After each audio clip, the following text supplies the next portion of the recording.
Ursay, come out and play. You know we had to do a remix, right? Jimbo. Fucking junkie. It's the Washington Command This podcast with me, Dev, Steve, and Phil. Getting at the Colts. Glock Dookie awards will be handed out. Let's go. Woo!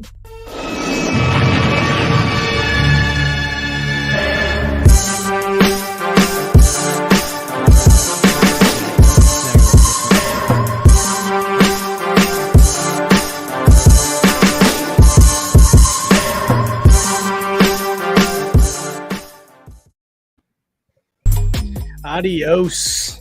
Buenos noches, mi familia. Buenas noches. We live, bro. Live and direct from the trouble scene. Hey, episode 158. Thank you for tuning in tonight to an episode of Command This. It's your boy Steve. That was Dev on the intro. We got Phil at the bottom of the screen for the audio crowd. And once again, we thank everyone for tuning in to Command This. And if you haven't already done so, please go hit that like and subscribe button on the YouTube. And if you listen to this on the audio podcast platforms, please share with everybody. Tell your sister, tell your neighbor who doesn't even. Tell your auntie, tell your mommy, tell your daddy. Share it with a Colts fan, share it with a Titans fan, share it with the Cowboys fan. Because you know what? Share it with an Eagles fan. We're okay with a little ignorance. We are. We got a big Eagles guest coming up here shortly. When we play the Eagles. One of the biggest in the industry, as Deb drinks some milk of the poppy. I like my boob shot. Go ahead, Smith. Deb drinking some milk of the poppy. All right, fellas. On it. You call that areola?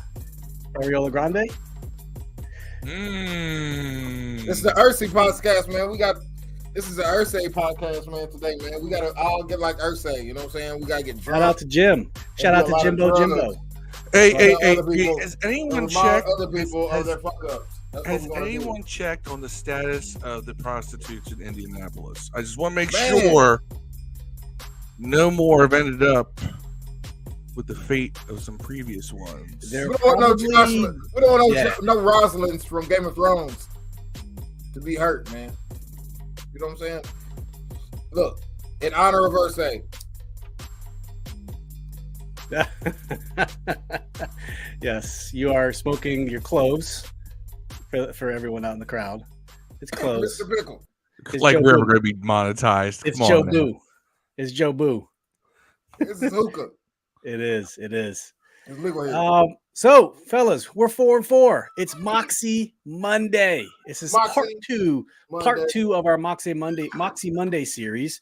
Didn't know if we're going to have a part two, but apparently a little bit of magic from Mr. Taylor Heinicke. You play, 40, 45 bad minutes, and then you play 4 good minutes or whatever it is. It's all it takes in this league. So it's Moxie Monday. Marcus, thanks for tuning in, bro. Says, what up, fellas? Hope you and the kids had a happy Halloween. You know what? We did. We had a great Halloween. We trick-or-treated in the pouring down rain in old Silver Spring, Maryland. We sure did. Wow. It was great. Fantastic time. No regrets. It was great. How was your Halloween, Dev? I was pretty good, man. My son rode over here, parked the car out front, we walked the neighborhood.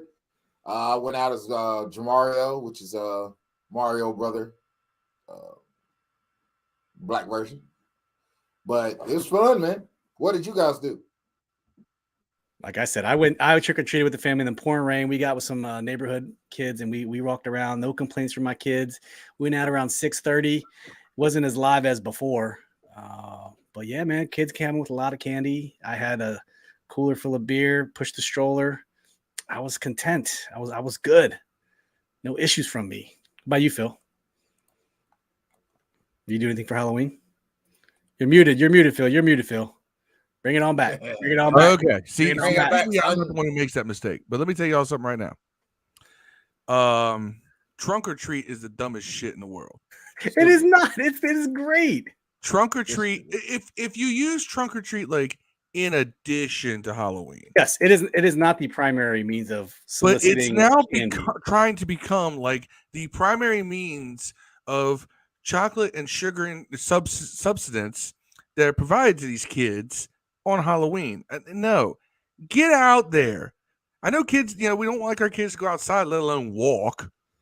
Send them out there. You go find the rich neighborhoods where they're giving out the full size candy bars. You can go send them out to the not so rich neighborhoods. Get yourself some minis. You take those full size candy bars. You could trade them off for like 5 or 6 minis easily. Come on now, teach them a little economics, some trade while they get sugar rushed. But have them walk too. Have them get out there and meet people. Go seek out the candy. And don't take away the magic of the holiday.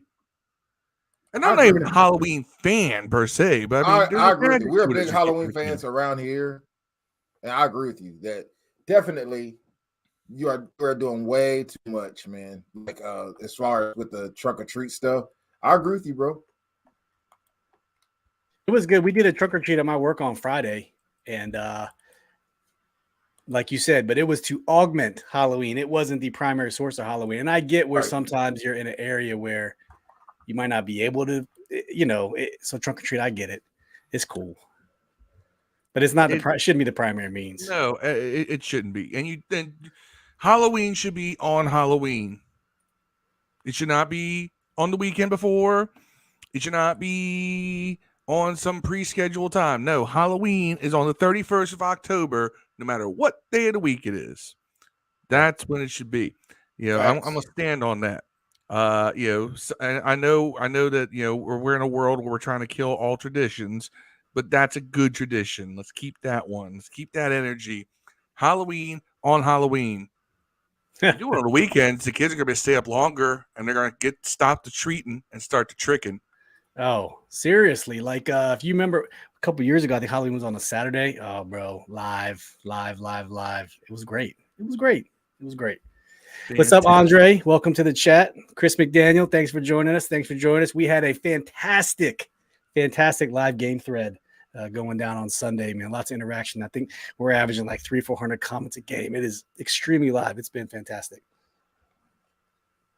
And there's Jamario, Super Jamario. Cody.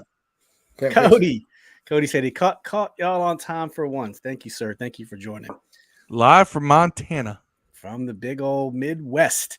All right, let's just get right into it. Thank you all for joining. Overreaction Monday, Moxie Monday. Let's do a quick game recap, and then we'll go right into the overreaction. So just starting out, the game started off kind of slow on both sides. If you guys remember the first quarter, we had a little bit of pressure on Sam Ehlinger. We talked on our Thursday pod. We thought that we'd get a lot of pressure with our front four. The Colts defense looked really good going to the first quarter. And at the end of the first, it was 0-0. It was a lot of back and forth, a lot of stalemates. And then moving into the second, we had a couple good drives. Terry had a fantastic cross route across the field. Gibby had a pass in the flat that ended up getting us our first touchdown. So we were up 7-0. Taylor completed a 20-yard catch. He finally set his feet, made a solid throw. The clock management was really, really bad at the end of the second half. If you guys remember that, going all the way back to the second, I want to say on our last drive, we started with, I'm trying to remember exactly where we started here, but the time itself was just not good. It was horrendous. Do you guys remember that? Why do we have this thing of whenever we go into 2-minute drill, we try to run the ball? And I don't, exactly, Phil. So we started, I got it right here. We started I complain warning. I complain that, okay, go ahead. 2-minute warning. All right. 2nd and 5 on the 27. What do? JD McKissick draw up the middle for 4 yards. And after that, we wasted 40 seconds. Some Jay Gruden shit right there. Seconds. Brian Robinson ran the ball up the middle for 2 yards. It's 3rd and 1. We got the first down. 1st and 10 on the Washington 33 with 50 seconds left. So we burned 1 minute and 10 seconds and we gained 6 yards. And then we used a timeout, got to 2nd and 6. Taylor Heinicke scrambled up the middle for 6 yards. Another timeout, 38 seconds. Taylor Heinicke, incomplete pass. 3rd and 1 on the Washington 42. 3rd and 1, fellas. We passed the ball.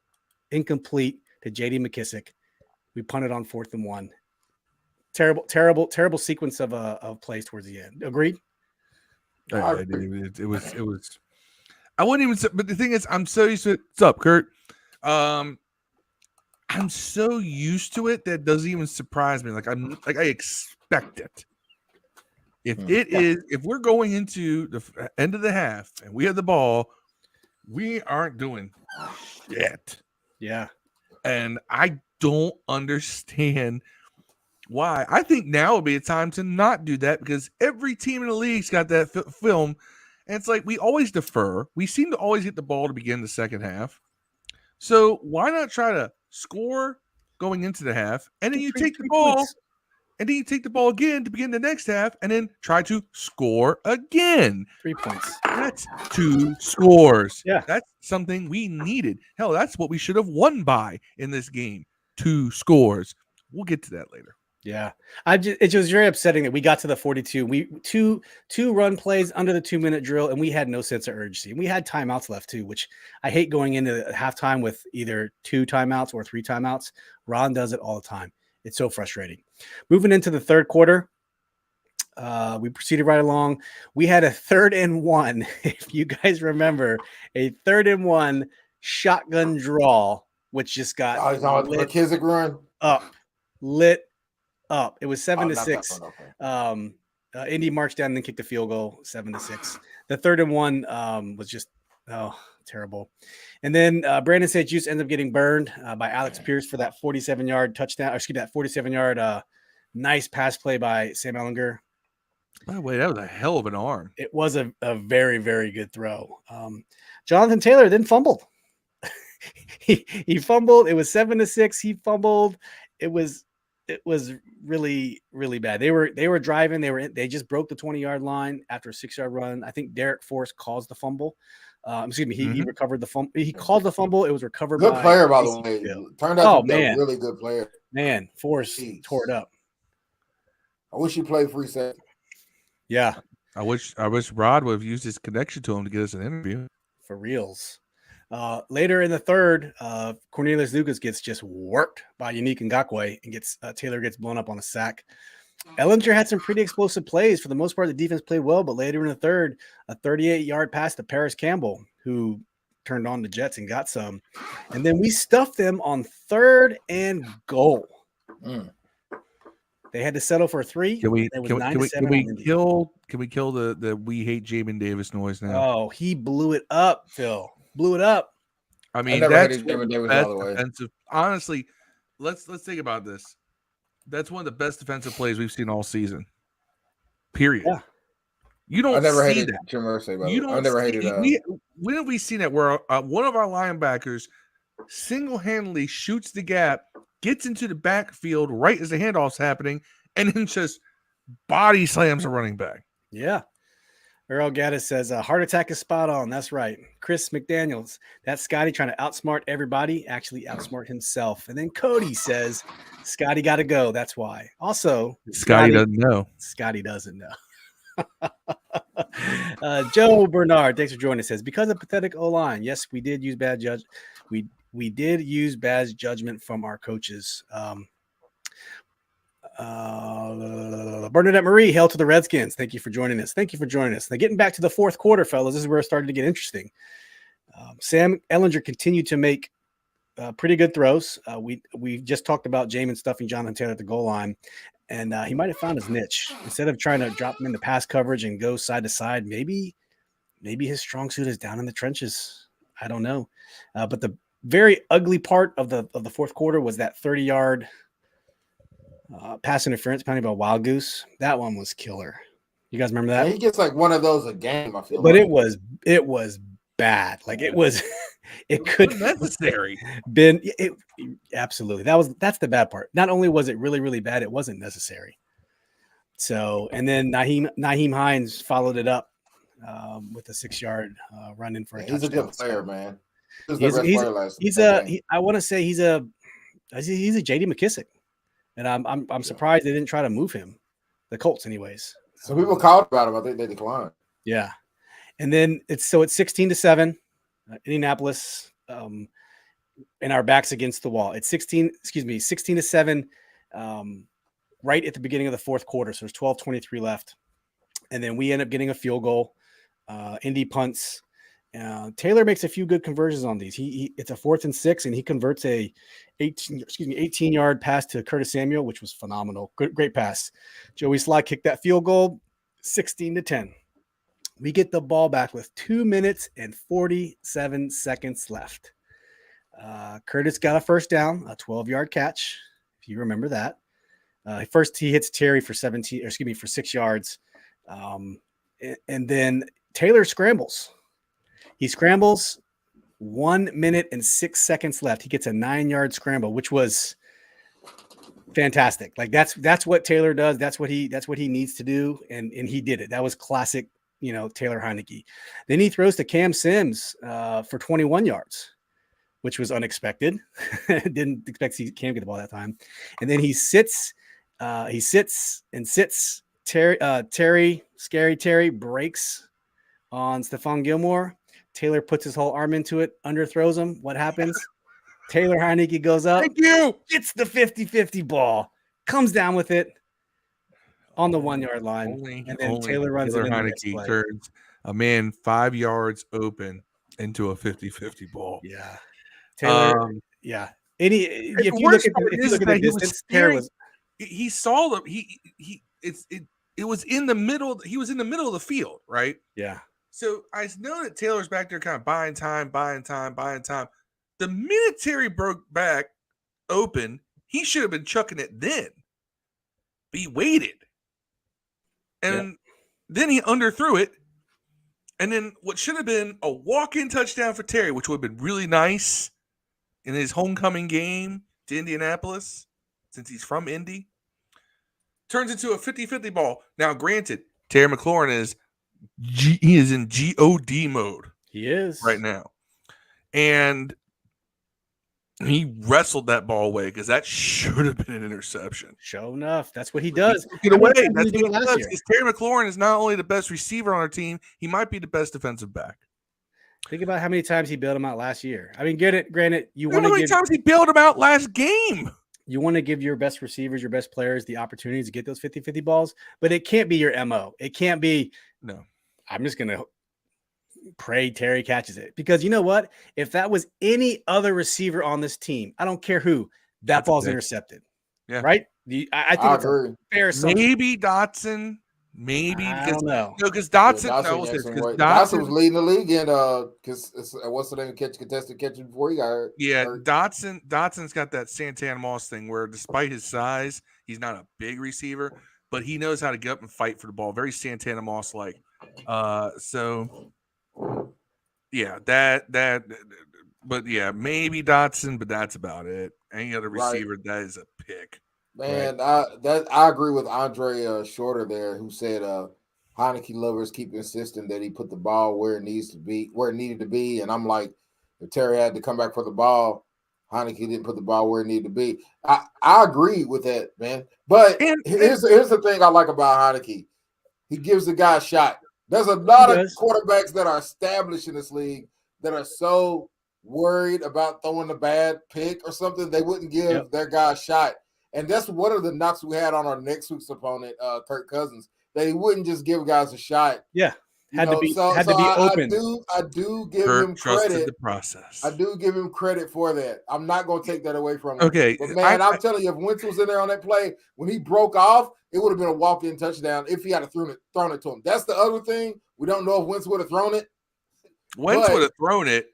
He probably would have. Let's watch this last play of the game real quick, okay? And then I want you to key. By the way, Sims had a great catch before that, also. 21-yarder. He sure did. 21-yarder, yeah. And Cam Sims, again, why does he only ever get targets or even gets playing time to even get targets when Heinicke's in? They never even played him when Wentz was there. They played him. He just didn't. He got knocked out. They played him on run plays. No, he got knocked out once. He caught the ball with the middle. He got knocked out on one of them. He's out for the concussion. Let's play this last play. I want you to key on how open Terry is, and then we'll get to some of these comments here and catch back up. Ready? 20 pounds. Audio. He's one of those guys. Smart. Play X with that size or play Z. Clock ticking down to 40 seconds. Can you hear it? Looking. Heinicke. He should throw it. They keep the play alive again. Yeah, he should throw it back in. Downfield, and McLaurin, the hometown McLaurin was kid. wide. He was wide. He was wide the fuck open though. Like, Do you have the clip? Do you have the clip? Yep, here it comes. Just wait. Boy, this is Right here, ready? birds in there, and Just watch. Terry get wide you know, open, they talk guys. about the relationship between Tyler Heinicke. man, right now, Look at that, gone, right there. gone. 5 yards man, open. Out of that double move, Had to come And he back. had to stop. a few Right. more colorful words. Ready? One more time. He, With you a know, clean talk about pocket the too. relationship So between Tyler there's not Heinicke play blocking on that play by Look at that. Muhammad. Right there. Right there. Broke open. He should have been throwing the ball right there. Yeah. And if you play it, there's about a second later, he could have thrown the ball there. Yep. No, he waited too long and then he threw it. Not just he could. And he had what's weird is he threw it to the left. He didn't throw it straight. Yeah, he threw the middle of the field. He made the touchdown pass easily. It baffled me. Baffled me. Yeah. Cody, Yeah. to say Wentz would never see him is incorrect because ask De'Ami Brown where his productions come from. Exactly stuff like that. He hit McFadden and McLaurin in He is stride. 5 yards open. Yeah. Yeah. All right. Anyways, that's the end of the game. We win 17-16. Taylor puts it in on the 1 yard line. Yeah.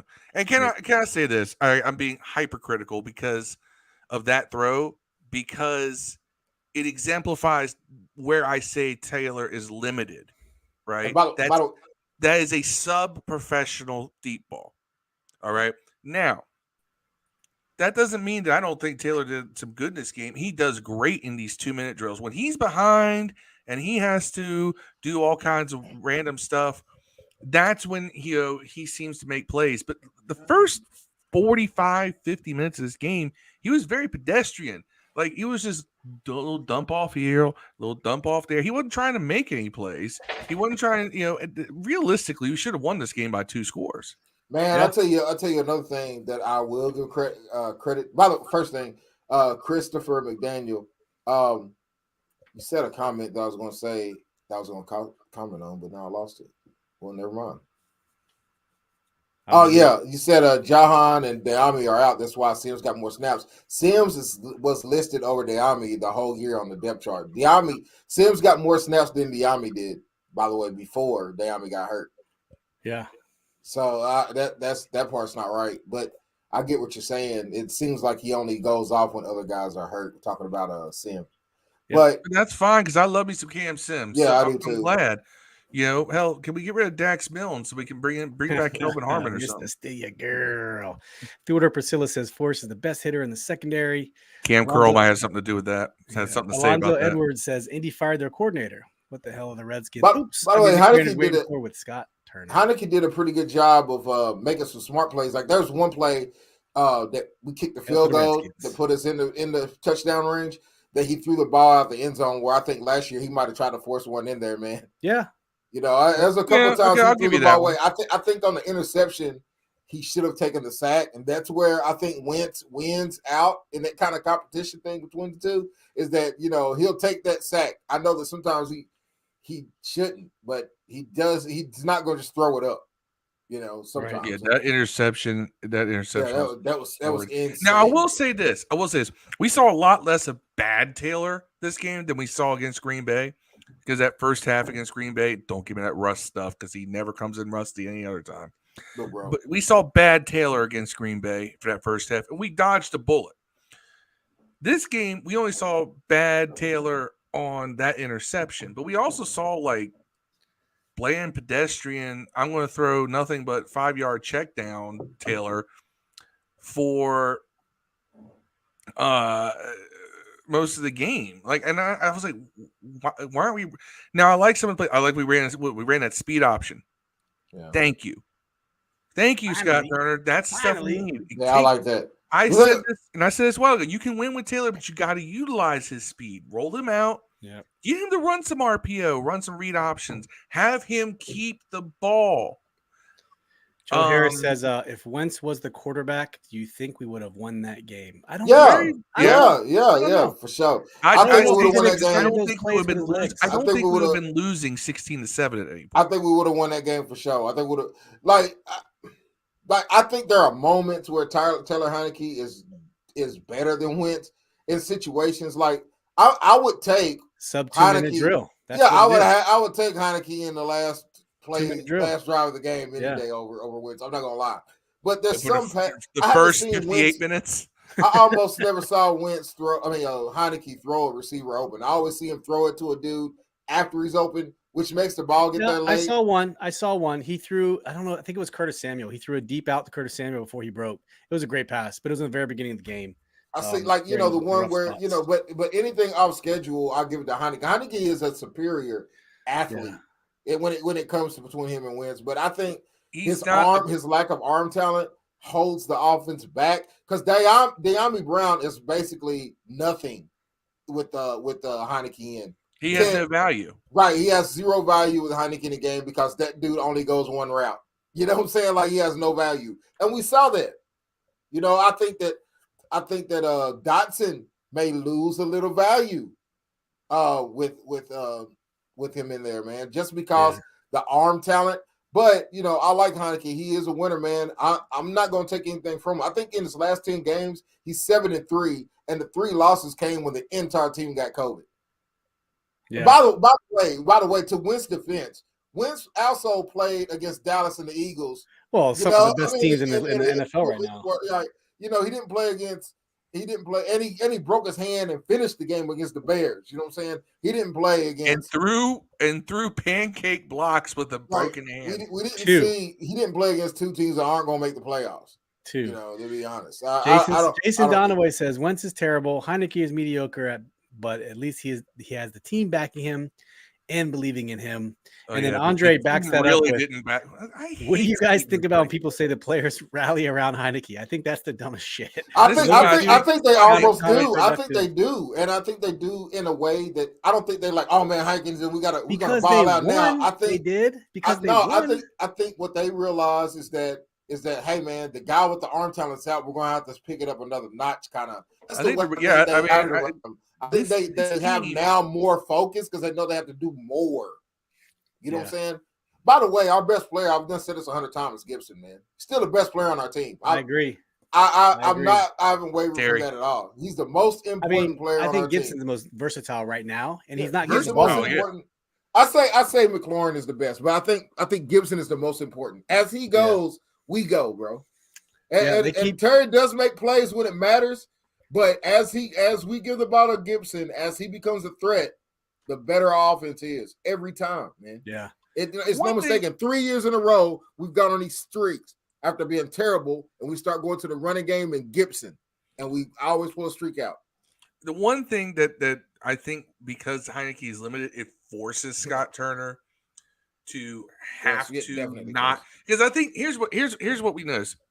And I brought this up last week. Remember when I presented the run versus pass stats and how they changed dramatically when Taylor's in the game? We run the ball a lot more when Taylor's in the game. And I think a lot of that has to do with the fact that Scott Turner saw, oh my God, I finally have a quarterback with an arm. I don't have Alex Smith. I don't have Taylor Heinicke back here. I got a quarterback with an arm. And all he wanted to do was pass. Shiny new toy. He got his shiny new toy, and Wentz got abused for it. I don't know. First 2 or 3 years of the year. I'm not going to sit here and say Wentz is like a top 10 quarterback or anything. I've never said that. I do think he has a much better arm. I think he's a better quarterback in the traditional sense of the word. But I don't think that necessarily Scott Turner knows how to call plays in a way that is most beneficial to a quarterback like Carson Wentz. However, the way he calls games with Taylor Heinicke is a better called game, and that allows Taylor to utilize his strengths, which is his mobility and his daringness to pull off some of the weird stuff that Scott calls at times. And I think that's where the offense. I can't even say the offense is even better because realistically, we only scored 17 points. Yeah, against the Colts. But they have a good defense. They have a good pass defense. Yeah. Also, we didn't run the ball. Somebody said that against the 23rd ranked run defense. Somebody said that or Wentz would have got sacked half the time. Mario Alvarez. Heinicke did not play against Dallas and Philly, bro. I mean, let's just be honest, man. I watched Heinicke. He didn't play with Dallas. He didn't play against Dallas or Philly, and he didn't have Wes Martin's brother snapping to him. I watched Heinicke absolutely crap the bed in person against Dallas last year. Right. Okay, I was there. I'm not going to put the sacks on I was there. Kyle Allen almost let us back in that game. Let's remember that. True story. Because Taylor could not get the ball downfield.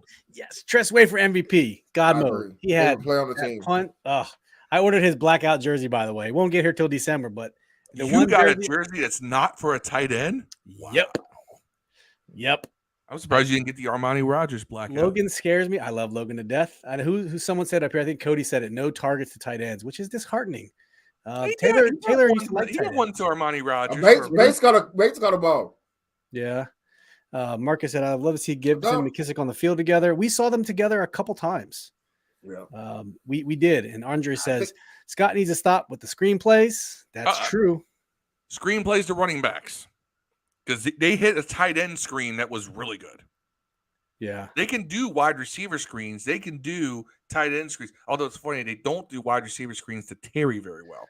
They can't do wide receiver screens to Terry because Terry's the only receiver that'll block. Yeah. Mario says, doesn't Sam Howell have the best of both these quarterbacks, but yet they say he's way behind? I would say yes, but that's not because he has the best physical abilities of both these quarterbacks, the live arm and the mobility. The problem is learning the offense, learning the book. Scott Turner's offense is very complex. So I think that's where he's behind, not in physical abilities. Would you say, Phil? It's needlessly complex. Yeah, and they said Jay Gruden used to have a very complex offense. But I don't know if this one's more. Jay Gruden's offense made no sense because he ran off of West Coast principles, but he was running Portland concept routes, which involved 2 and 3 breaks, which means that you had to wait for those routes to develop. You can't do that when your first read is short. Yep. Chris McDaniel says Taylor targeted the new tight end, and he got a concussion trying to catch it. I think, Roger did concuss himself. And last week, Cole Turner concussed himself with Taylor's high throws. You remember that? No, I do want to throw a stat up here real quick. This came from Ben Standig this morning, but it came from NFL Research on Twitter. The only time since the year 2000 that Washington won after trailing by multiple scores in the final 5 minutes. We are 1-128 in the existence of this team. 1 win, 128 losses. No, that's since 91 or something like that. Well, it says since 2000, but that math doesn't add up to me. We couldn't be down 129 times since 2000. That math doesn't make sense, right? Yeah, it does. It does? Yeah, I was trying to give them more benefit of the doubt, but if you're saying since 2000, okay, one win, 128 losses since. That doesn't mean we've lost. It's not double digits within 4 minutes. Yeah, right? Double digits. If we're down double digits within 5 minutes, I'm pretty sure we're not the only team with that record. Well, 2 scores down. I'm pretty sure we're not, because we've made a lot of those games close and then blew it in the end. Yeah. But until Sunday, now we are 2-128 since 2000, being down by multiple scores. Our fortunes are reversing. Yes. Yeah, until next week and the week after that. Okay, let's get to the actual segment because the comments were so fire. Thank you for everyone for keeping us going. Overreaction Monday.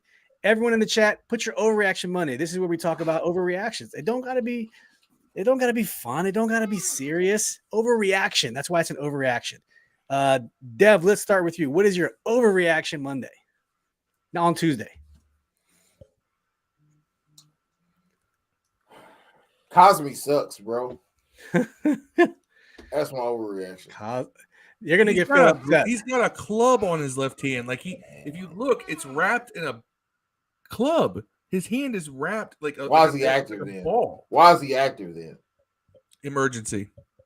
I mean, you ain't got another backup right because tackle? he even with a club hand, he's better than some. Well, no, because their backup tackle is Cornelius Lucas. Jesus. True. I've seen Charles play right tackle a little bit this year. Yeah. It wasn't too good at that. That's why he moved right. Neither was Cosme. I think Marcus might have put his overreaction way up here. But Phil, what's your overreaction while I try to tee up Marcus's comment? I see your sneaky little comment there about me. But my overreaction Monday is Taylor Heinicke's going to fuck around and get us 10 wins. Dude. And we said that a couple weeks no. ago. And we're going to beat Minnesota next week. I think last week you guys saying we're going to steal a couple that we shouldn't steal, probably. I said, I think we might. Now I'm like, my overreaction is we will. Yeah, that's fair. And my overreaction is where Taylor's the guy. I was going to be straight up with it. Taylor's the guy. That's my overreaction. Whether you believe it or not, whether I believe it or not, I don't know. Do you think Marcus Edelin has an overreaction that I have a stat that I pulled today that is interesting. For real? Okay. It goes along with that. So pull up Marcus's overreaction there. It's the last comment. All right. Let's go. Overreaction from Marcus says Taylor Heinicke has to take care of the ball better. Okay. Do you know that if you look at PFF stats this year, Taylor Heinicke's percentage of turnover-worthy plays, which is balls that could have easily been intercepted, is more than double Carson Wentz. More than double. That's scary. That is scary. But that's kind of you live on the edge with Taylor Heinicke. But because Taylor Heinicke is limited, it's not a very broad edge. You're walking a razor's edge. Living on the edge. Yeah, you're walking the razor's edge with Taylor. And you know what? The razor's edge. Okay. The razor's edge. Come on. I see that. I see that reference. That was a good one. Oye, Chico. Now, the thing is, but realistically, but at the same time, while that stat just hurts me a little bit because it's like, oh God, you fall on the wrong side of that, game over instantly. But that's also where I think a lot of his spectacular plays come from, is walking that edge. Yeah. So question then, Phil. If Ronaldo, Teflon Ron Diesel. Oh, shit. Not Batman. Ron Diesel. If Ron puts Wentz back in when he becomes healthy, does he lose the team? I think it depends if they're winning. What's their record? I don't think Carson. They're 2-2 with Heinicke. Let's say they drop Minnesota and with the Eagles after that. Yeah. How does it end? Now, here's the most recent game is the one that matters to me. Here's where I really get one of those, man. It's gonna be hard to take them out. If you win one of those, Heinicke's your starter. It's gonna be hard to take them out. If we win Eagles, period, it's gonna be impossible. Oh yeah, to take him out, man. They gotta lose one, man, eventually. Now they're gonna lose two here in a row. Cody's overreaction is we're going to the show. St. Taylor is taking us there. That's a good one. I like Taylor, man. We call him the Moxie Mamba. Moxie Mamba. Chris McDaniel says we're going to the Super Bowl. Mario says B1 with King Heinicke. Okay, let's move on to the next segment. Let's go good, bad, ugly, great. Everyone's still here with us. Salute. Give us your good, bad, ugly, great in the comments or any variation thereof. Whatever tickles your fancy. Well, this is what we're going to do. Go ahead, Phil. I'm Batman. The good. Why so stout defense when it mattered. Bend but don't break. You kept this game. You kept the team in the game when the offense wasn't doing anything. Facts. Very true. The bad. The first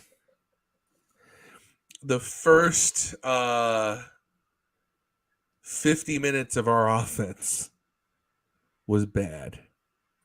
Just was not moving anywhere, wasn't getting anywhere. We were doing little pop gun 5-yard throws. Well, it looked like what was happening is they were pulling the same stuff that Green Bay was, where they would just rush the front four and drop 8 in the coverage. That's kind of what we do. So it's hard to attack that over the top, especially if the front four are getting. You don't have to attack it over the top because you saw where we got routes where we got guys like Terry had a 47-yard catch and run, right? Yeah.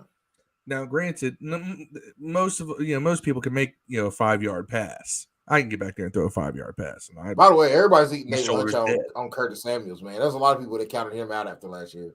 I was not one of them, by the way. I've always said that he is going to be a great player for this year, and I agree with what I thought. The ugly was that interception that Taylor threw because there was no reason terrible. for it. Yep. Zero reason for that. That was it essentially should have cost us the game if Zero. the other team was any good. If the Colts were any good, it should have cost us the game. The great everything on the last 2 drives. Yeah. Taylor was great. Yeah, you heard me say that. See, I do give flowers. Nah. Taylor was great. Terry McLaurin was God mode. Cam Sims, Curtis Samuel, everybody making plays. You know what, Even Phil? Scott Turner called a better game the last 10 minutes. Phil, you said that last 2 drives, right? Is that what you said? Yes. 12 plays, 82 yards, 6 minutes, 17 seconds for a field goal. Put it at 10-16, Indy. 9 plays, 89 yards, 2 minutes, 17 seconds. We won the game. So your comment is pretty freaking spot on. I really think we need to go turbo. It's pretty heartbreaking that we could have ended the fucking Tennessee game the same way if they would have just ran the fucking ball, man. Yeah, we could have. Jeez. And I like people are like, well, see, Heinicke ran it in, but Carson didn't. Carson dropped back 8, was dropping back 7 steps. He was back 8 yards from the goal line. Heinicke did a delay quarterback sneak. It's 2 different plays. I don't know why they didn't call quarterback sneak or draw or something with Wentz, only because the dude's 6'5". Well, he didn't have any timeouts, so you would have lost time trying to get off the pile. That's the idea of reasoning. But you could have easily just ran it one time and then spiked it. You know what I'm saying? You would have lost a down if it didn't work. But what the fuck would it matter? You have only had 1 play left in the game anyway. Right. Yeah. You would have only had 1 play left in the game anyways. It was just dumbassery at its finest. But no, see, here's the thing. I don't even give Taylor and the offense credit for the last drive. The field goal drive was just as impressive to me. Yeah, for sure. That's what I'm saying. He threw the ball away. He could have took a sack and fucked us. We moved 82 yards. And we got this. Points. Here you go, Phil. This is from Ben Standing. These are the drives throughout the game. You see this? Mm-hmm.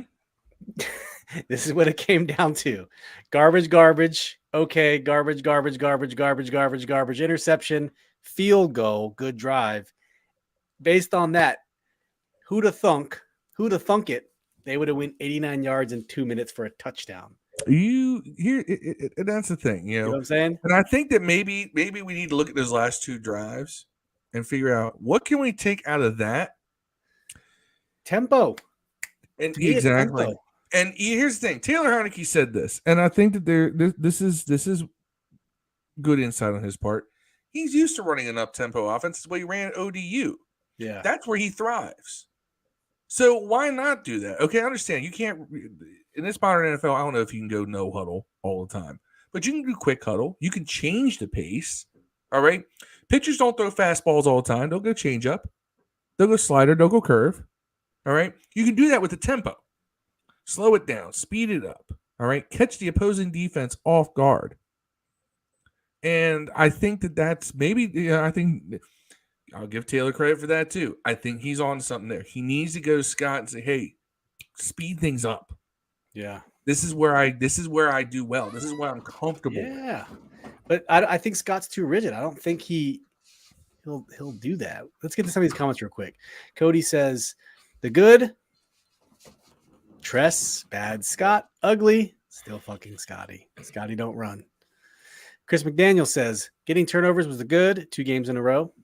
Bad. Taylor interception. Ugly. 97% of the game. Taylor. Yes. I won't even say 97%. I'd say 90. Or say even 80. 85. 80. Andre says the good. Terry, 5 and 5-6 is 83%. There you go. The good, Terry snatching the ball from Stephon Gilmore. The bad, first 50 minutes of the game. The ugly, the Heinicke pick. No one's leaving a great. There's got to be some great in there, right? Marcus says the good, Payne, Allen, and Ridgeway stout up front. Bad, Slow offense, ugly. The interception, great. Heinicke game-winning drive. Terry McLaurin, Jamin Davis, and Derek Force. That's it. Mario says, that's because we lost that timeout from the lost challenge. I knew it would come back to bite us. We did win a challenge, though. Did we win one, lost one? Is that how it worked out? They just didn't win one. Yeah. Maybe. Was that the one he tried to, they called on the, I'm tripping, maybe. I don't know. Yeah. Chris says, Scott learned from the Tennessee game. That was him trying to outsmart the defense. And Marcus says, I don't understand why Scott Turner let Heinicke audible. Why he does or doesn't? Because he doesn't. He didn't let Carson built into this offense. Yeah, that's the problem. At least with Kirk and Jay, Kirk could always check into a run. I think the thought was he can check into a run or change the direction of the run, if I remember correctly. But so my good, I'm gonna say Antonio Gibson. Dev said it earlier. That's my good. He came in. He gave us a spark that we just didn't have. All those. He was catching a bunch of passes out in the flat. It just seemed to kind of open up the offense a little bit in my eyes. He finished with 7 receptions, 58 yards, 7 this targets. Two-headed monster in the backfield. You can do it. You can do it. It the works. Bad is whatever you guys said. I said the first 50 minutes of offense. 60 minutes in the game. Ugly. I'm going to narrow down that one play. That Wild Goose PI just really got under my skin. It shouldn't, but it did. Like Dev said, unnecessary. It's little. It's small things. I'm kind of disappointed. Shit to me. I'm kind of disappointed that we didn't go after a slot corner in the trade. We didn't go after anybody. We tried to unload. I would love to get Greedy Williams or one of those guys. Yeah, could have been Bryce Hall. And the great Terry McLaurin, man, going up getting that ball. He's that guy. That's what he does. That is what he does. And now, without any further ado, we're going to go ahead and present the Week 8 Glock Dookie Award. So, Dev, take it away, sir. This week's Glock Dookie Award goes to the infamous Jim, the Junkie Irsay. Not for the shit he said about the owner, which, maybe he's right. But the shit he said about Wentz is that, basically they're better off without him. He's the reason they were terrible last year. Got you, motherfucker. Y'all terrible anyways. With two different quarterbacks since then. Hey, if you're Foles, what are you thinking about yourself right now, man? You didn't even get to play. I'm just saying, Jim Irsay, quit talking shit when your house isn't even clean itself, man. You know what I'm saying? You are the last person to be talking shit about somebody else. That's why you shoving money in the infamous Glock Dookie Award. Bang, bang, bang, bang. I still wanted Dan and Jim to go toe to toe at halftime and square up and throw hands, man. Oh man, Dan was in his hoodie. Dan was in the hoodie too. He had the Timbs on. Hey, man, he had the Timbs on. My money's in the fist fights on Jim, bro. I ain't gonna lie. You ever seen a crackhead fight, bro? He's not a crackhead. He's a coke addict. Yeah. I got these cheeseburgers. Hold on. I got these cheeseburgers. Let's stop this right now. How come when white people are crackheads, they got coke habits, man? It's still crack, bro. It's still crack. It's a different form factor. It's different form, but it's still crack. You know what I'm saying? That's still like we call Whitney Houston a crackhead. You know what I'm saying? But Lindsay Lohan's got a cocaine habit. No, man. Bitch is a crackhead, bro. Do you like water or do you like ice? Right. Which one is it? My bad, Jim Irsay. Oh, Junkie. Man. Jimmy likes his Dannies too. Jimmy likes his Dannies. Hey, Chris says the Glock Dookie Award is funny as shit. Hey, you know what? Glock Dookie Award. Hey, I ain't gonna lie though. I thought we were gonna lose, and I talked so much shit that I was going to give myself the Glock Dookie Award. But guess what happened? We won, bitch. Hey, I'm telling you right now, Jim Irsay, Glock Dookie Award. I've been wanting to give him this fucking award all year. Glock Dookie, bang, bang, bang, bang, bang, bang, bang, bang, bang. Glock Dookie. That's fair. I mean, I do appreciate that. Out of my booby shot glass in honor of Jim Irsay. Yeah. Well, you know what? Is that for one of his hookers? Is that molded from one of his hookers? Just Dead so or we don't forget, let's go ahead and review last week's Glock Dookie Award winner. Shotguns with the week 7 Glock Dookie Award winner. Shotguns. But we're gonna have a whole ceremony. It's gonna be like the incident when they championships go off, and what did he say the score was gonna be? With all the Glock Dookies are gonna be there. 42-10, Green Bay. 31-10. He 31-10, Green Bay. 31-10, bro. Get that Glock Dookie Award. Oh, you have the previous week's winner. Oh, it's coming. It's coming, fellas. The previous week. Here we go. It's Jay Gruden, right? Yeah, it was. Here is the first ever Glock. Nah, first ever was Noel. Noel was the first one. Jay Gruden got the first one. Jay Gruden got the Glock Dookie Award. There you go. For the dumb shit he said about our main man. Anyone can get it. We can even give it to a player. Noel got it. You mess up, Taylor. You might get this award too. Noel got the first one. Noel did get the first one. But you didn't create a graphic for him. Yes, I did. Yes, I did, bro. Yes, Andre said, we all know Dan got hands. Cody says, Jimmy likes the pills. Chris said, in California, it's the meth heads. Marcus said, Jimmy would have mopped the floor with Dan Snyder. I don't know how big. Man, he would have whooped Dan Snyder's ass, bro. He would have whooped. He'd have whooped. I don't know. Dan. I believe Dan got more. I believe Dan probably got more goons though. Dan got goons. He'll hunt you down. Dan strikes me as the type of dude who would first shot would be punching someone in the nuts. I think that Dan is like more like Facebook Marketplace, but I think that Jimmy Irsay is more Craigslist. You know what I'm saying? Just a little more shady, bro. Yeah. Yeah. We got to compare the two. I mean, when you're involved with sex traffickers and money stuff in pillowcases and dead hookers in apartments that you're paying to rent for. I think that was a mistress, by the way. Not a hooker, but a mistress. Hey, for all of you still here with us, please, if you get a chance, I know you guys are watching mostly on Facebook, which y'all kill it. But if you get a chance, go hit up the YouTube video. That would be a huge favor for us. If at least go back, hit the like button, so it just hits the algorithm and bumps it up a little bit. Make sure you're please subbed up. If you ever want to join from there, we really, really appreciate that. We're trying to funnel all the views to YouTube, but man, we'll kick it with any platform. Facebook easy for you guys, that's cool. But we're trying to get this YouTube thing going up and get caught up with the rest of these folks. Damn bites. That's right. Said damn bites, bro. Now my question is, and I want to put it up people in the chat because I don't know the answer to this. Did we come out of there unscathed? Did we get any major glaring injuries on Sunday? Because I cannot remember. No. Put it in the comments if anyone one thing we did not talk about, bro. William Jackson III being traded to Pittsburgh. Yep, that I'm gonna bring it up right after this injury report, and then we'll go game balls. We really didn't have any really major glaring injuries. Yeah. Okay, good. Indy did. Well, let's talk game balls, and then we'll do William Jackson. Then we'll call it good. So, game balls. If you're still here, put your game balls in the comment. Try to give one to offense, one to defense. These are your game balls. So do with them what you wish. We just not 8 balls, is Jim Irsay. Or 2 balls. So let's start with you, man. Who are you? Actually, no, we'll start with you, Dev. Game balls. Go ahead. My game ball goes. Offensive game ball goes to Terry McLaurin. He owns Indianapolis. He is the mayor of Indy, as noted on Wikipedia. He is the mayor of Indianapolis now. He runs that city. All right. Defense, Jonathan Allen. Jonathan Allen, low-key, had a game. He did not have a sack, but he did tie for the lead in tackles. He had 6 solo and 2 assists. So that's 8 total. Tie for the team lead. And he was constantly plugging that middle.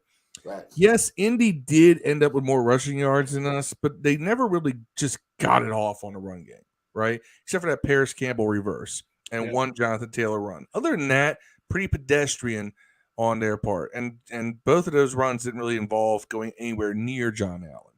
He was blowing up the interior, helped Payne get his sack by blowing up the interior. It was just, he's been a monster lately. Like, he got paid and he just stepped up a level. Like Terry. I like that. Usually guys step up to get paid. I like the fact that the 2 leaders on this team, both who got game balls, are guys who have stepped up because they got paid. Yep. Fair. Okay. So you're saying Terry and John Allen? Easy. All right, Dev, what you got? The game ball goes to Taylor Heinicke, man. For not just the plays he obviously made on the last 2 drives, but the plays he made by throwing the ball away when he should, by taking care of the ball overall, other than the ignorant, complete dumb fuckery of an interception he threw. I would say Taylor Heinicke did some Taylor Heinicke shit that he always does, man. He's gonna give you some shit, but he's gonna get some shit from you too, man. And that's I like Taylor Heinicke, man. I'd still go back to Wentz, but I do like Taylor Heinicke. I don't want nobody to think I'm a hater. So he gets my game ball on offense. On defense, Forrest, man. Yep. I mean, I feel like he doesn't get enough snaps. I looked at the snap count. I think he had like 40 or something out of 50 something. I can't. He's now the number 4 rated PFF safety in the league. Man, Cam Curl's number 1. Man, he's there you go, Dev. Here are the snap counts from the game. I already had it queued up, brother. I already had it queued up. Here we go. Yeah. For the main folks. I saw McGowan out there too. 39 snaps. He played 67% of all defensive snaps. Right. He didn't play. I know that Davis played 100%. Didn't come out, bro. Him or Curl. Yeah. But Forrest had the hit on the ball that knocked the fumble loose. He had another couple good plays. I like him. Cam Curl had a massive hit on the receiver over the middle. Really, those 2 guys get my defensive game ball. I have to give a whole game ball on them. Here's my problem. So 61 snaps on offense, right, is what we played. Mm-hmm. Cam Snims was on there for 49 snaps. Does that sound? That didn't even feel like that happened. Yeah, he played snaps before, man. Crazy. On all the running plays. Here's my problem. Basically. Gibson had the same amount of snaps as McKissick, 22. They should have moved McKissick at the trade deadline, in my opinion. They should have tried to move him. And I said that back then. Why would you said it when we re-signed him? Like, why would you give a backup running back $4 or $5 million a year when you're possibly gonna not use him? Because if Robinson is the main back, Gibson's gonna be in on the third downs and the long plays. You're not gonna need him unless someone gets hurt. Then you'll be like, "Fuck, why we get rid of this guy?" But until then, you're like, "Man, I love McKissick, man." But at this point, he's a 4th running back or 3rd running back. 4th if you count. He carries the ball less than fucking Curtis. Yeah, you know what I'm saying? So I'm like, man, what are you doing with this talent? Like, there's a lot of guys needing running backs right now, man. There's a lot. I'm like, you could have probably got injuries, a late mid-round pick for this guy, man. I mean, I get that you like him. At least you got to put McKissick on punt return or something. Yep. I feel like he'd be good at that because he's quick. Yeah, I don't. He could. I don't know. Get Dax Milne out the game, bro. I don't know what that. He had a catch though. So Marcus, his game ball says Terry McLaurin on offense, Jamin Davis on defense. Mario Alvarez says Scary Terry on offense, Jamin Davis on defense. Cody 93. Trey Turner actually played well. Trey Turner played well. Player. He had the highest rated PFF grade, I want to say. Yeah, on the Trey Turner played well, man. Maybe he was. Maybe Ron was right. Ron said he was hurt, man. He said he wasn't ready to come back, and he was just hurt. Maybe that's true. Chris McDaniel hopped over to YouTube. Thank you, brother. Much appreciated. Says Terry is the offensive game off for sure.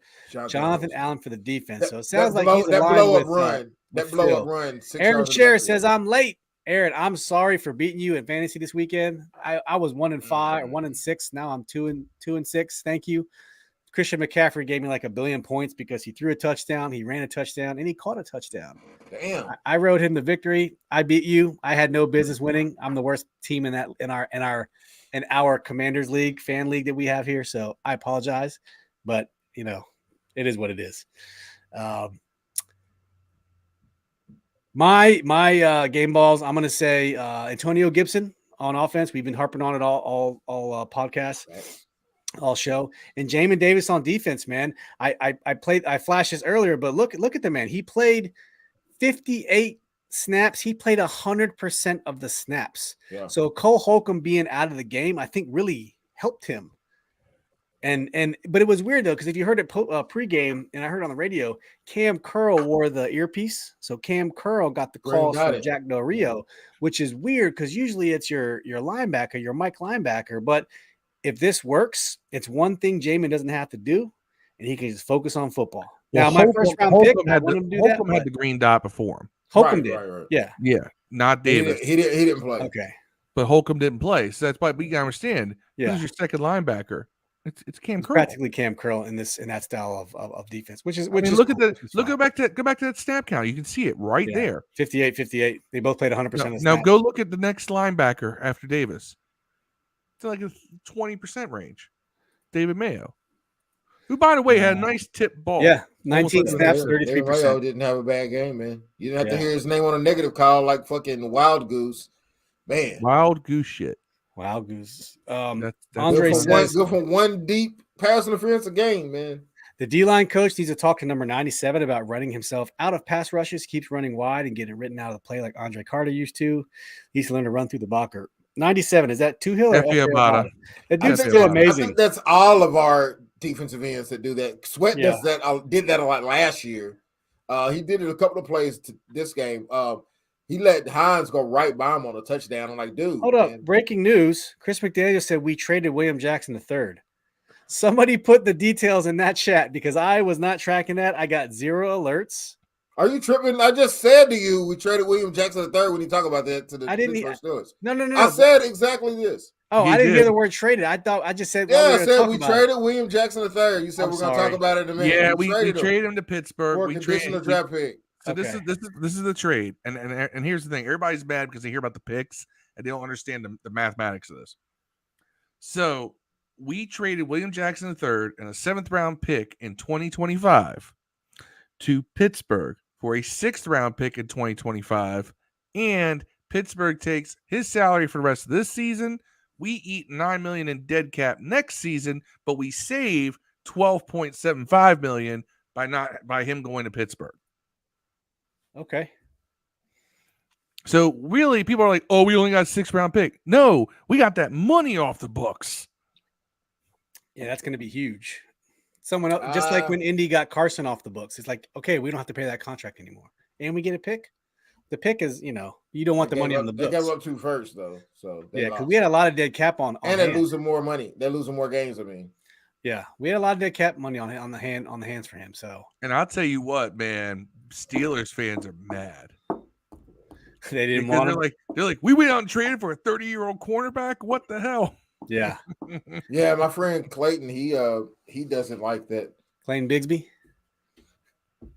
Oh man, yeah, Marcus. Avoid Corey Sanchez. He joked me about Louisville basketball team losing. Yeah, man. Oh my God, I didn't watch it. I didn't even know they played. I ain't gonna lie to you. It's an exhibition game. It don't count. I don't know who didn't play. That is crazy. They lost a Division II basketball team, man. Cody says, I think next year is going to be Louisville's year, though. I think next year Louisville could win it. Next year, not this year, but I think next year. I think. Dev, you're with me. We're at the bottom of the fantasy league. So Aaron says, make a trade with him. I see. Are you the one that offered me a trade? I haven't even checked that team since I. First of all, I check it religiously, and you and I have the same record. I want to get this. I want to get this off my chest, man. Whoever created this league, and I think it was Steve, right? Who starts fantasy football the same exact time that House of Dragons premieres on HBO? Hey, like who does that shit, man? DVR, record. Dragons or fantasy football. I drafted during the middle of an AEW pay-per-view. Nudity and violence. Put it up on your phone. You can put it up on your phone and multitask, bro. I forgot all about it. I reminded you. I texted you. Yeah. I think I texted you during the draft. Man, I was so heartbroken over it. Marcus says we need to go and extend Cam Curl after the season. Yeah. Shit, we got to extend Montez Sweat too coming up. I mean, somebody's not going to get extended. They should have got rid of Payne. I hate to say it. He ain't going to be here next season. I'm not trading Payne for it too. Look, then you should have traded Sweat. Look, I would tag Payne because it's only going to be out $14 million, man. And the cap's going up by a lot. I would tag that fucker before I give him a 2 this year. Next year, I'll take a 2. Cap space next year, I'll take a 2 if they want to do that. in the middle of the year. But this year, I'm not taking a 2 for this guy. This guy could be an all-pro this year, man. He's played that good, man. Yeah. I think he will be a Pro Bowler unless he gets gypped. I can see that too. But if it keeps up, I think he could be a Pro Bowler, man. I'm not getting rid of that guy for 2. You could get a conditional 1 for that. I'd rather have that and get to play him this year and see what we got. Aaron says, Dev, it's him. It's Aaron. Trade him. Trade him Chase, he said. Give him Chase. Chase. Don't trade. Give me Jamar Chase. Give me Jamar Chase. I didn't know I had him. So anybody want Najee Harris? The Commanders will have almost 50 million. Hey, I got Watson too. I'm going to go on a run, baby. I'm going to check my Mario shit. says Amon Targaryen really messed up. Hey, you know what's Amon. funny? So after House of Dragon, I started watching Game of Thrones again. I'm already on halfway through season 2. It's so much better now because I feel like House of the Dragon kind of gave me a little bit of background. And now I'm back to watching Game of Thrones for the second time. Just go to the episodes where Castle Black and the Maestro of Castle Black tells you all the stories, or the one where they burn the little girl up. Like those series, they tell you everything that's going to happen in the House of Dragon. They tell you everything. But see, I haven't made that connection yet. We traded. Spoiler alert, by the way. We traded our highest paid defensive player, and we immediately go to House of Dragons. So I know. That's how much we cared about William Jackson. That dude was. Yeah, fuck William Jackson, man. Fuck that dude. Broke back ass nigga. Nah, I like William Jackson. Hey, you know what? When we traded him, we were very excited when we got him during free agency because we did nothing. If you remember, was it last year in the offseason? We did nothing, and we were bitching. We were like, "What is this team doing?" We did a lot. No, that was the same offseason we got Curtis Samuel. Same offseason we went and got Fitzpatrick. Extended Thomas. No, on the defensive side of the ball, we did before William Jackson. I don't think we got anyone, and then we were so excited when we got him. We're like, "Yeah, we got the top-rated cornerback in free agency." And he was top-rated. Wait a minute. Hey, Mario, you're right. Amon fucked up, but Amon did not want to kill that dude, man. I think he was just wanting to scare him. He clearly could not control his dragon. Yeah, that was the problem. He was like, "Nah, bro, I'm taking him out." By the way, rest in peace to your boy, man. Take off, Migos, man. Yeah, Migos. Jeez, yeah. Man. If you haven't heard, one of the 3 rappers of the Migos got shot, I guess, at a dice game. They said that Quavo was very aggressive to some of the guys after they broke him off in a bunch of dice games. And I guess that a fight broke out, and Takeoff got hit, and they said Takeoff had nothing to do with the altercation. So terrible tragedy, man. Yeah, sad, man. They were all there. You know what? It's always like that. Well, I don't know about 3 with that. The one dude pops off, and then your boy, you pop off, your boy ends up getting shot. That happens way too much. It was a private party too. I think it was just. By the way, no blame I'm putting on Quavo. We do need to learn how to use. If you're a rapper, you should have no problem expressing the way you feel verbally without having to resort to violence. Number 1, that's crazy. But number 2, there's no reason to shoot another nigga over a dice game, bro. Right. Over some words, especially when the report is that the one that shot Takeoff was up, like he was winning them niggas money. Let them talk shit. Like it doesn't make sense. You got more money than you're right, Marcus. Niggas don't want to fight no more.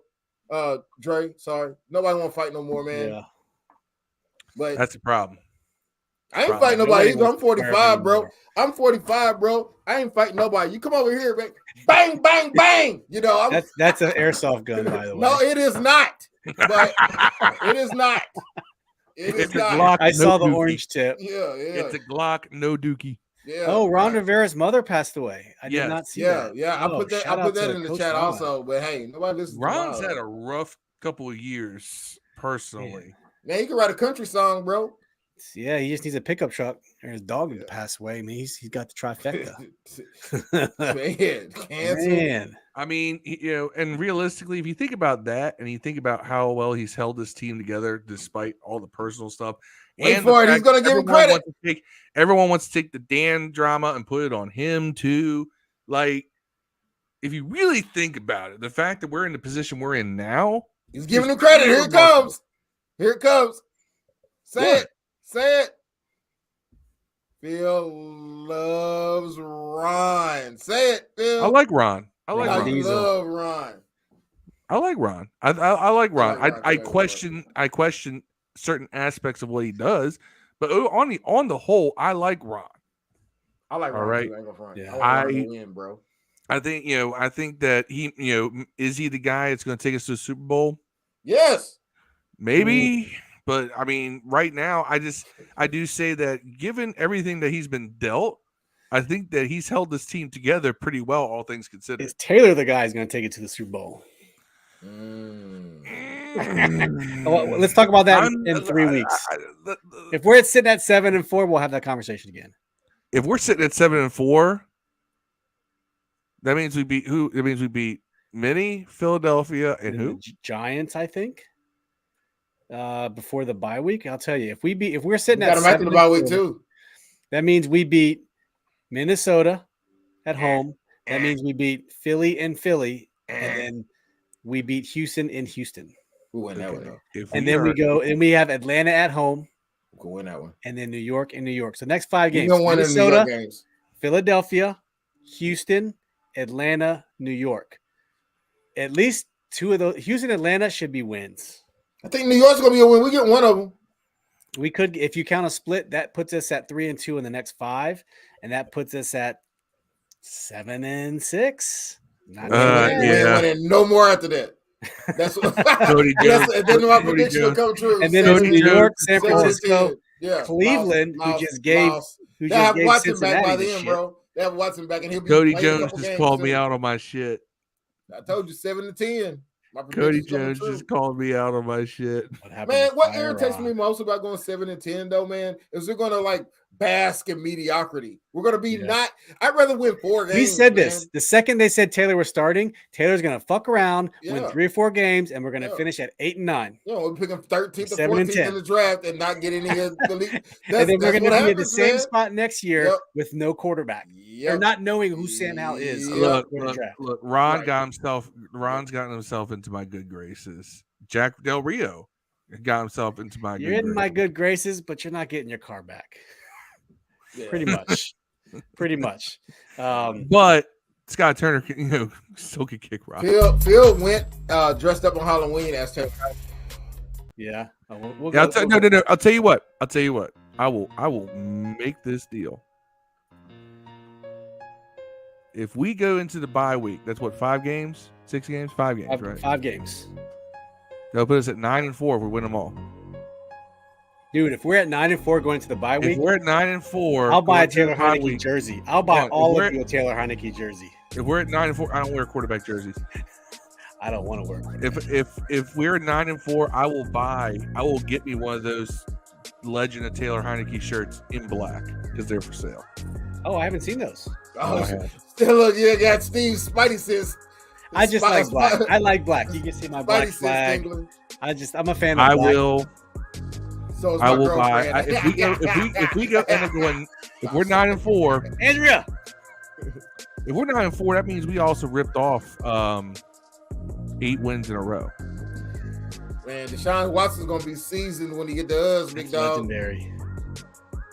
I'm not worried about Deshaun Watson. He hasn't played a year and a half. He's still Deshaun Watson, though. He's tripping. Yeah, he's tripping. Mario says, yes, Aim was trying to bully Luke, but it goes back to when King Viserys says the idea that we control dragons is an illusion. Yeah. Sorry, back to football. Yeah, that's a fair point. I guess you could. I mean, do they? Yeah, have you ever looked at any of the prequel books and they tell you how Viserys why he didn't ride his dragon anymore? It doesn't really tell you on the show, but he clearly something crazy happened where he just lost all control and succumbed to the power of that dragon. So he didn't want to mess with it anymore. Like he put it away, which I think they're gonna find that dragon soon. Yeah, but just get the shirt if we beat the Vikings. I already have the Maroon Legend of Taylor Heinicke shirt. I bought it as a prank last year, but I'm not gonna. Nah, he's a fan, big dog. No. I think Steve bought a pair of Heinicke's. Steve bought a pair of Heinicke's socks on eBay. I'm a member of the Heinicke. All right, Heinicke. I'm not a member. I'm not down with that yet. I'm not enough to get a shirt. I hope. Trust me. I hope you prove everything I'm I said not wrong. trading you. Yes, I will veto it. I will not allow you to trade dead, busted, great players. I'm going to make a comeback with Watson, bro. When Watson comes back, dog, I will be in some of y'all's playoff hopes. If I ain't making it in, some of y'all ain't making it in because of me. That's all I'm saying. That's fair. I'm down with that. If we're all going, if I'm going down, we're all going down. We're all going down, man. The ship's all going down. Right, like Tom Brady. I'm like Tom Brady, man. You have to carry me off the field. Yeah. By the way, what wife complains that that man got a job? They gotta go to. Bro, you remember in the offseason, Tom Brady disappeared from training camp for 10 days to go handle his family situation because she was like, when he announced he was coming back, she was like, I'm good. I've been like, cool, man. Like, I'm Tom Brady. I've been like, cool. You have nothing else left to accomplish in your life. Man. Why would you do that to your family? Because you like it. You don't like her. You like football. Football's his wife, bro. Dude's 45 years old. What else does he have to with prove? His wife. Brady was cheating on football with his wife, bro. You know, if he makes it to 47, if he would make it to 47, he'd be the oldest player in the NFL history.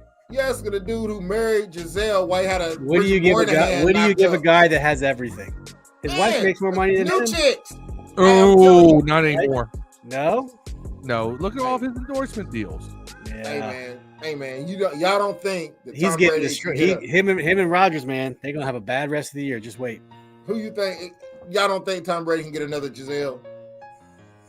Well, with all the plastic surgery he's getting on his face, looking like he's 30 years old, 25 years old, he probably have no problem. He left an actress for Giselle. It ain't like he can't find someone else. Yeah, right. Such hardships. You're right. He left a pregnant. Getting a divorce when you make $30 million a year ain't shit. Try getting a divorce when you make $60,000 a year. That's when it fucking sucks. Yeah. Speaking for someone who's gotten divorced, you know what I'm saying? Mario says Antonio Brown said put that shit on. Yeah, Antonio Brown was trolling him. You see that? Yeah, Antonio Brown's a fool, bro. Yeah, he used to sleep on that couch, man. That's what's crazy about the shit. And Tom got him his pass catching incentive. You remember I that? would beat him up if I was Tom Brady. If I seen him, I'd beat Antonio Brown up, bro. You gotta see these hands, man. I put this in Giselle. Yeah, man, I gotta beat him up after that. That's Oh man. All right, shout outs, fellas. Let's break it down. What you got? Phil, go ahead. Shout out to 3 wins in a row. It feels good. Let's get more. Feels good. Let's get more. Yeah. Tony, man, has done it again. You know, feels good. How'd it go, Phil? Feels good. My feels good was from the Gorillas. I was doing Rafael Sadiq over here. Yeah, we all had different stuff in mind. Dev, you got any shout outs? No. Okay. Shout out to Ursay for making me drunk during this podcast. Glock Dookie Award. I give this, Rumble Men's laced podcast to Jim Ursay, man. He gets my shout out. It was entertaining. Fuck you. I hope y'all lose every game the rest of the year. Die slow, my fofo. Make sure all your kids don't grow. Fuck Chino XL, by the way. Still. That's my shout outs. That's fair. Hey, shout out to everyone who joined tonight. Aaron, Marcus, Mario, Andre, Chris McDaniel, Joe Bernard. I think I'm missing a few earlier. Give Cody us a Jones. follow on YouTube, please. Jason Donaway. Who joined in early on? There was a bunch of people who joined in early on. Bernadette Marie, Joe Bernard on YouTube. Yeah, if you guys can go ahead and flip over to YouTube. Mom, Kirk rest in peace, early man. on. Shout out to Ron's mom. Yeah, rest in peace. Yeah, Cody Jones said that. Shout out to the team. Alonzo Edwards, thank you for joining. Joe Harris. That's who I was looking at, Joe Harris. Hey, we appreciate you guys. We'll be back Thursday night for the live stream for the Minnesota Viking games preview. Yeah. Shout out to We're 4-4. We're 500. No one thought this. We thought the season was over a few weeks ago. So let's just enjoy it, embrace it. I don't know what to tell you. We're on the Heinicke train. We're on the Heinicke train. Let's see how far it takes us. I can't tell you how far it takes. It might take us to 3 more wins and stop. Or it might take us to 2 more wins and stop. I don't know. We'll see. But these Moxie Mondays on Tuesdays are fun. We'll be back on a normal schedule next week. Thursday, Monday. So, yeah. But as always, we appreciate you guys. Turkey time. Peace and hail. We out. Train.